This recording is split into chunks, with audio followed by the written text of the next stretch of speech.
la réalisatrice Audrey Strugo, en fait, quand elle est venue me voir dans les premiers temps, parce que tu imagines bien que c'est pas la première fois qu'on nous propose ça sur toute la longueur de notre carrière, en fait, ce qui est intéressant, c'est qu'elle, en fait, elle avait envie de poser une question par rapport à l'époque. Donc, on parle des années 80. Elle avait envie de raconter l'épopée du groupe, mais pas juste l'épopée du groupe. Au départ, on venait nous voir que pour faire ça, quoi. Et ce qui était intéressant, elle, c'est qu'elle avait envie de poser une question, enfin, qui est multiple, qui est celle de... il faut savoir que moi, j'habitais d'un côté d'une avenue, Coulchen de l'autre, et qu'en fait, le marqueur social change.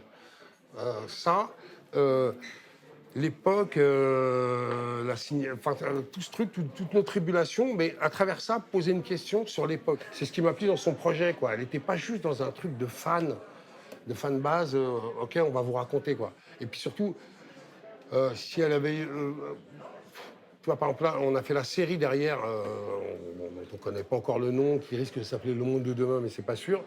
Il y a l'épopée danse, graffiti, rap et ainsi de suite, tu vois, où on voit un autre cheminement qui est un peu plus... Elle fait le graffiti et d'un revers de la main, elle passe sur cette épopée où on chante et enfin rap, tac, tac.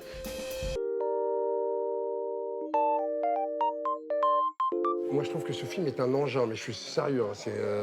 Effectivement, j'en fais partie, c'est aussi mon histoire. T'imagines pas, c'est très bizarre. J'ai l'impression d'être dans le salon de ma mère où il y a plein de photos de toi et on dirait qu'on est dans un mausolée. Tu sais, t'es déjà mort, en fait, tu vois. Tac, non, non, mais non, non, ce film est un engin. Et il y a aussi un truc qu'il faut savoir, c'est qu'elle a fait chanter les deux comédiens, en fait. C'est-à-dire qu'on n'est pas sur une histoire de playback.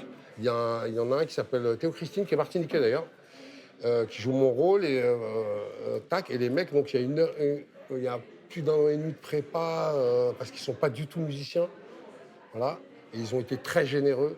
Ils en sont devenus fous, même, je dirais. Voilà. Mais non, non, on est sur un vrai truc, quoi. Euh, Comment te dire? Moi, je suis pas un fanat des biopics, et ainsi de suite, tu vois. Bien sûr, il y en a quelques-uns qui m'ont plu. Là, on est dans cette histoire, en fait, il y a pas mal de raccourcis. Il y a forcément, c'est le cinéma, tu as quelques anachronismes, mais la substance est là, quoi. Si je devais faire une référence, on serait plus sur un 8 Miles à la française. Et c'est ce que j'aime aussi dans ce film, c'est qu'elle raconte une histoire, mais vraiment à la française. C'est-à-dire qu'effectivement, on a ce truc empreint de tout ce truc qui nous fait...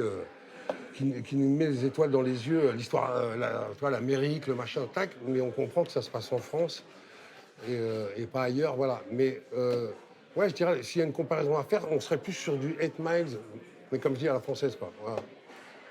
Ça reste très franchouillard, cette histoire, c'est ce qui est intéressant, justement.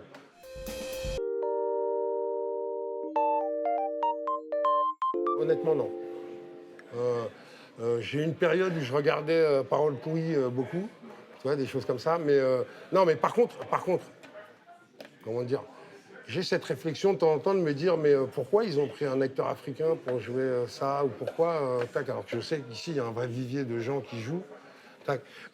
Disons que depuis quelques années, les réseaux sociaux, il y a des choses qui me parviennent, mais non, non, je mentirais en te disant que je sais ce qui se fait au niveau cinématographique et ainsi de suite.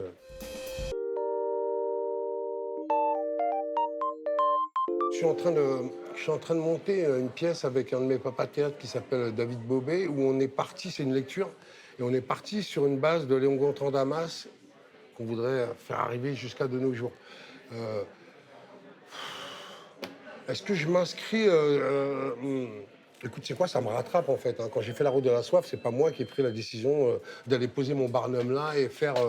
Tac, c'est le pote d'un rappeur que je produisais qui est venu me voir, qui est antillais, qui m'a dit mais blablabla, tu vois. Et à chaque fois, je me fais rattraper par ça, mais j'adore l'idée, hein, voilà.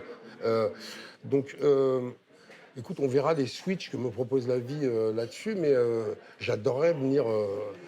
On a été pris de court quand on faisait le Corse à l'Assemblée, mais j'aurais adoré venir faire une lecture en Martinique ou en Guadeloupe, enfin, voilà.